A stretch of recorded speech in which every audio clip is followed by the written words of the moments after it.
오늘 우리가 읽은 이 아가서의 말씀에는 자존감이 무너질 만한 상황임에도 불구하고 건강한 자존감을 가지고 당당하고 행복하게 살아가는 한 여인이 소개되어 있습니다.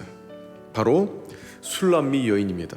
술람미 여인이 삶에서 감당하기 힘든 삶의 현실이 있습니다. 그 첫 번째가 뭐냐면 외모에 대한 상처예요. 매력을 잃었고 또한 이로 인해서 사람들의 비난을 받아야 됐습니다.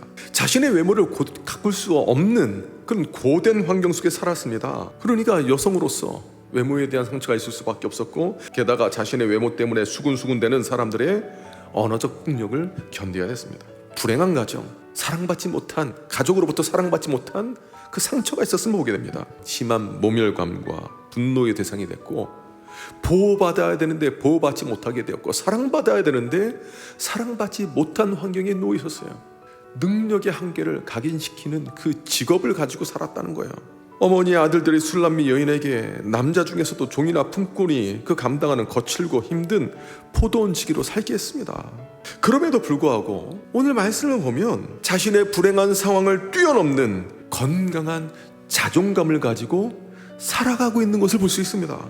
내 단점을 사람들에게 억지로 감추고 누가 들춰낼 정말 예민하게 반응하는 것이 아니라 있는 그대로 받아들이는 거예요. 그러면서도 내가 이렇게 살아갈 수밖에 없는 존재임을 있는 그대로 또한 인정하면서 나 자신을 꼭 안아주는 겁니다. 여러분, 우리도 그런 모습 필요하지 않겠습니까? 믿음의 사람들은 어떻습니까? 희망을 습관화합니다. 희망을 붙듭니다. 감사를 습관화합니다. 은혜 받는 것을 습관화합니다. 그렇게 삶의 패턴을 이어가는 거예요. 비록 내 삶에 어려움이 닥친다 할지라도 희망의 끈을 놓지 않습니다. 왜 그렇습니까?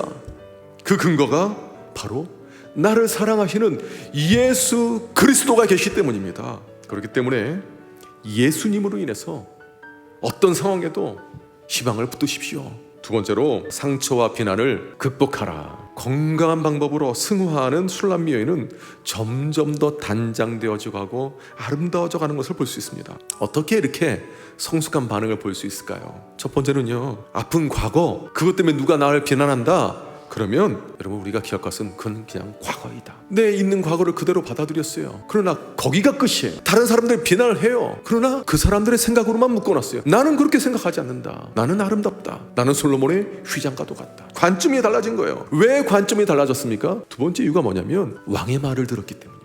하나님께서 나를 향해서 무엇이라 말씀하시는가, 이게 중요한 거예요. 세 번째로, 나는 사랑받을 만한 자격에 충분함을 인정하라. 바로 예수님께서 여러분과 저를 그렇게 사랑하고 계시기 때문이에요. 주님의 생각과 마음에는 우리가 있구나.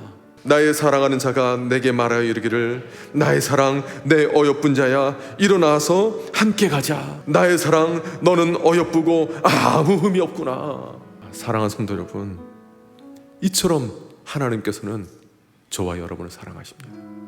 주님의 생각과 마음에는 나로 가득하다는 것을 기억하시고, 나는 사랑받은 자격이 있다는 것을 생각하시면서 건강한 자존감으로 내일을 열어가는 우리 잠실세례교회 성도님들 되기를 주님의 이름으로 축복합니다.